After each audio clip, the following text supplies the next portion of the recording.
السلام علیکم اسٹوڈنٹس، کیسے ہیں آپ سب؟ جی ایک نئی ویڈیو کے ساتھ آپ کی خدمت میں حاضر ہیں۔ نظم ہے شہر آشوب، فرسٹ ایئر کی نظم نمبر 3 ہے یہ۔ شہر آشوب وہ نظم جس میں کسی شہر کے پر آشوب حالات کے بارے میں، کسی شہر کے سنگین خراب حالات کے بارے میں ذکر ہو، اس کو شہر آشوب کہتے ہیں۔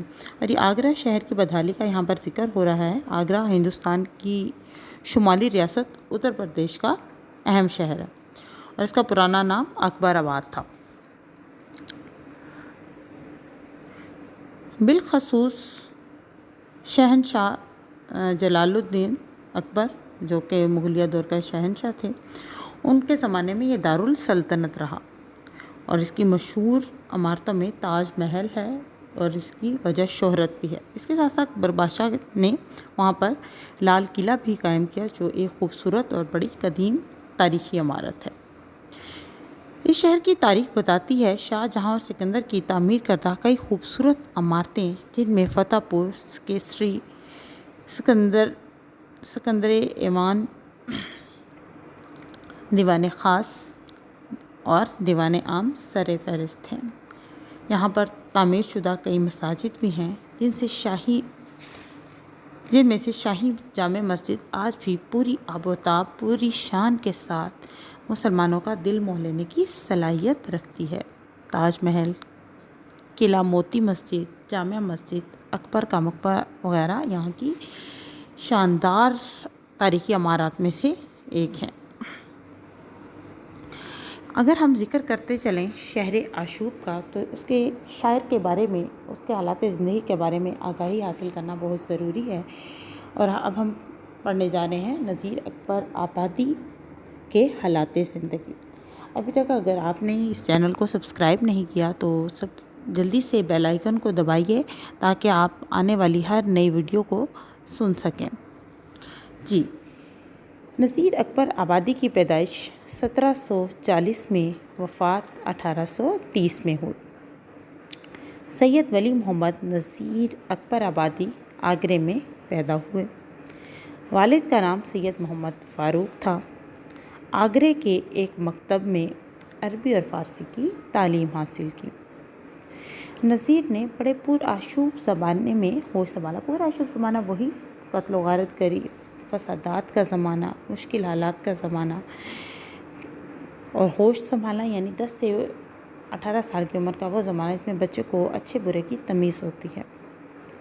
آگرے کے برے حالات نے انہیں ہجرت پر مجبور کیا۔ وہ اپنی والدہ اور نانی کے ہمراہ دلی میں منتقل ہو گئے، یعنی دلی میں انہوں نے اپنا گھر بنا لیا۔ دلی میں نذیر کا لڑکپن اور جوانی بڑی ہنسی خوشی اور رنگ رلیوں میں گزری۔ انہوں نے ہر قسم کی تقریبات اور تفریحات میں حصہ لیا۔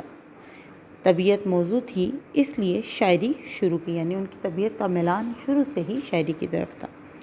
نذیر قناعت پسند، صوفی منش اور بے پرواہ طبیعت کے مالک تھے۔ ساری عمر معلمی کا پیشہ اختیار کیے رکھا، یعنی ساری عمر پڑھانے، درس و تدریس سے ہی انہوں نے اپنا تعلق بنائے رکھا۔ کسی نواب یا بادشاہ کے دربار سے وابستہ نہ ہوئے۔ اودھ اور بھرت پور کے حکمرانوں نے دعوت نامے بھیجے، مگر نذیر نے قبول نہ کیے۔ ان کی شاعری محض تخیل کی شاعری نہیں، بلکہ انہوں نے جو کچھ دیکھا اپنی شاعری کا موضوع بنایا۔ انہوں نے ایک طرف اپنی شاعری میں دلی کے میلے ٹھیلوں، یعنی دلی میں لگنے والے جو میلے ہیں ان کا ذکر، اور تفریحات، کھیل تماشوں اور مذہبی تقاریب کو اپنی شاعری کا موضوع بنایا، تو دوسری طرف اخلاقی مضامین اور تصوف پر بھی قلم اٹھایا۔ یعنی انہوں نے نہ صرف کھیل تماشوں اور میلوں کا ذکر کیا، جو ہے وہ لوگوں کو جو ہے وہ عام زندگی سے آگاہ کیا، اس کے ساتھ ساتھ انہوں نے ان کی اصلاح کے لیے اور ان کو رب کی ذات کی طرف مائل کرنے کے لیے بھی قلم اٹھایا۔ ان کی شاعری میں عوامی مسائل اور عوامی خیالات کی ترجمانی ملتی ہے، یعنی نہ صرف عوام کے وہ مسائل جو ہیں وہ ان کے بارے میں وہ جانتے تھے، بہت گہری نظر سے ان کا مشاہدہ کرتے تھے، بلکہ ان کا اظہار اپنی شاعری میں بھی کرتے تھے۔ ایسی نظموں میں فکر آٹے دال کا روپے کی فلسفی، روٹی نامہ، آدمی نامہ اور مفلسی وغیرہ شامل ہیں۔ نذیر اکبر آبادی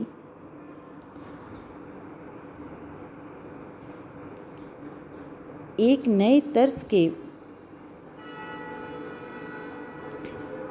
اور ایک نئے انداز کے موجد تھے۔ وہ پرگوش شاعر تھے۔ ان کی نظموں میں موسیقیت، روانی، جذبات نگاری و منظر نگاری عروج پر تھی۔